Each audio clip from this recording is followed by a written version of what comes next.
اللہ اللہ حضرت عمر کا بیٹا مصر گیا، وہاں سے کمائی کر کے لایا، تجارت کرنے گیا، لاکھوں کا مال۔ کون سا باپ ہے دنیا میں جس کا بیٹا باہر سے پیسے لے کے آئے تو ابا تفصیل پوچھے کہ بیٹا کہاں سے کمائے، کہاں سے لایا، کتنے ملے، کیوں آئے؟ کون سا باپ تفصیل پوچھتا ہے؟ ابا تو کہتا لا صحیح اور تعریفیں کرتا ہے، میرا بیٹا بڑی کمائی کرتا ہے۔ کبھی پوچھا ہے اس سے کہ ڈیوٹی صحیح دیتا ہے کہ نہیں؟ کبھی پوچھا ہے کہ تو ایمانداری کی روزی لاتا ہے کہ حرام کی کماتا ہے؟ یہ باپ کی ذمہ داری ہے، یہ اماں کی ذمہ داری ہے۔ پھر کہتا ہے بیماری کیسے آ گئی، پریشانی کیسے آ گئی؟ تو نے کبھی سوال کیا اپنی اولاد سے؟ حضرت عمر فاروق رضی اللہ تعالیٰ عنہ کا بیٹا مصر سے پیسے کما کے لایا تو جناب عمر نے بلایا، فرمایا بیٹے اتنی تو تیرے پاس راس ہی نہیں تھی، تھوڑے سے تو پیسے لے کے گیا تھا، اتنی کمائی کیسے ہو گئی؟ اتنے تو پیسے نہیں تھے صاحب، کہاں سے کمائی لائے؟ اس نے کہا ابا جی وہ جو میرے چچا ہے نا مصر کے گورنر، آپ کے دوست، انہوں نے میری مدد کی ہے۔ فرمایا جتنے لوگ گئے تھے سب کی ہے مدد اس نے؟ کہا نہیں صرف میری کی۔ فرمایا تیری کیوں کی؟ تیری کیوں کی؟ کہا حضور آپ کے دوست ہیں۔ فرمایا چپ کر، حضور انہوں نے مجھے اتنے پیسے دیے، میں نے کاروبار میں ڈالے تو نفع آیا تو میں ان کی رقم دے کے۔ فرمایا خاموش ہو جا، باقی جتنے لوگ گئے تھے سب کی مدد کی اس نے؟ کہا نہیں حضور صرف میری کی۔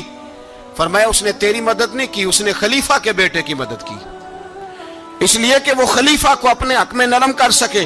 فرمایا آدھا مال تیرا ہے، آدھا مال غنیمت کا ہے، مال خزانہ کا ہے، مسلمانوں کا ہے، اس لیے کہ تو جو وہاں سے مال کما کے لایا ہے وہ اپنے باپ کے خلیفہ ہونے کی وجہ سے کما کے لایا ہے، لہذا رکھ ادھر۔ یہاں کہتے ہیں کدھر سے آیا، کیسے آیا، کون سا حساب دیں، کیا کریں؟ او بھائی حضرت عمر رضی اللہ تعالیٰ عنہ کا اپنی اولاد کے بارے میں یہ رنگ ہے۔ ایک جنگ سے نا خوشبو آئی، خوشبو بڑی مہنگی ہوتی تھی، عرب میں خوشبو آج بھی بڑی مہنگی ہے، وہ زیادہ استعمال کرتے ہیں۔ میری باتوں کی سمجھ آ رہی ہے میرے بھائیوں؟ بڑی مہنگی خوشبو تھی۔ جب وہ خوشبو آئی تو حضرت عمر نے کہا، گھر میں پہلے پہنچی حضرت عمر کے، چونکہ زیادہ عورتیں استعمال کرتی تھی گھر کے اندر خوشبو، مرد بھی لگاتے تھے۔ حضرت عمر نے اپنی بیوی سے کہا، آپ کی زوجہ تو تھی وہ بڑی خوشبو کو پسند کرتی تھی۔ حضرت عمر نے اپنی زوجہ سے کہا کہ خوشبو لاؤ، میں نے ایک عورت کی ڈیوٹی لگائی ہے، وہ خوشبو تول کے نا تو حصہ برابر صحابہ میں بانٹ دے گی۔ تو آپ کی زوجہ کہنے لگی کسی بی بی کی ڈیوٹی لگانے کی کیا ضرورت تھی، میں جو موجود تھی میں بانٹ دیتی ہوں تول کے حصہ برابر۔ آپ نے فرمایا نہیں تو رہنے دے، وہ فلانی بی بی بانٹے گی۔ کہا حضور میں نے بھی بانٹنی ہے، میرے پہ کچھ حق ہے؟ آپ نے فرمایا نہیں تو تفصیل نہ پوچھ، تو خوشبو دے دے، کوئی اور بانٹے گی۔ خاتون خانہ تھی نا، کہنے لگی نہیں مجھے بھی آج آپ کو بتانا ہی پڑے گا کہ کوئی جو بانٹ سکتی ہے تو میں کیوں نہیں بانٹ سکتی؟ زوجہ کہتی عمر نے بات کی تو میری چیخیں نکل گئی۔ حضرت عمر فرمانے لگے جب تو خوشبو بانٹے گی نا تیرے ہاتھوں کو بھی لگے گی، تیرے دوپٹوں کو بھی لگ جائے گی۔ اگر رب کریم نے مجھ سے سوال پوچھا کہ عمر خوشبو تو مسلمانوں کی تھی، تیری بیوی کے دوپٹے کو کیوں لگ گئی، تو میں اللہ کے حضور کیا جواب دوں گا؟ اگر اللہ نے یہ سوال کیا کہ تیری بیوی نے کیوں لگائی، وہ تو حصہ تھا مسلمانوں کا، تو نے تیری بیوی نے کیوں لگائی؟ تو فرمایا میں نہیں چاہتا کہ اللہ کے حضور مجھے اور تجھے باز پرس ہو، لہذا کسی اور کو بانٹنے دے۔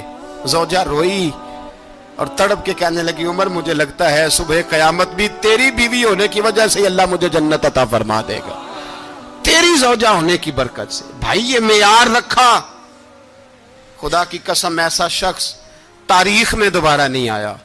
اتنا بڑا آدمی، اتنا بڑا شخص، اتنا بڑا آدمی، اور پھر رنگ یہ ہے کہ عمر 22 لاکھ مربع میل کا حکمران، 22 لاکھ، اور کھجور کے درخت کے نیچے مٹی کا ڈھیلا لے کے سو گئے ہیں، پرواہ کوئی نہیں، کوئی مسئلہ ہی نہیں۔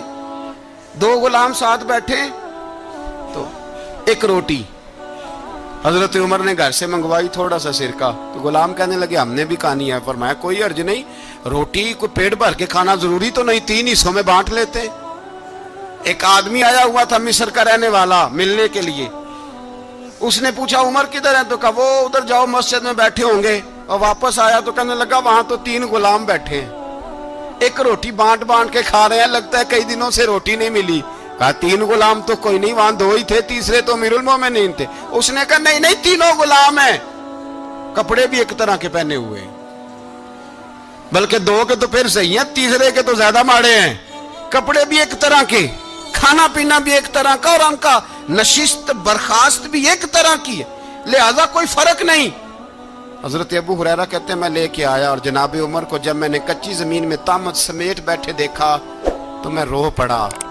میں نے اس مصر سے آنے والے کو کہا تو اس کے جلوے دیکھ, اگر اس کی ذات میں اتنا حسن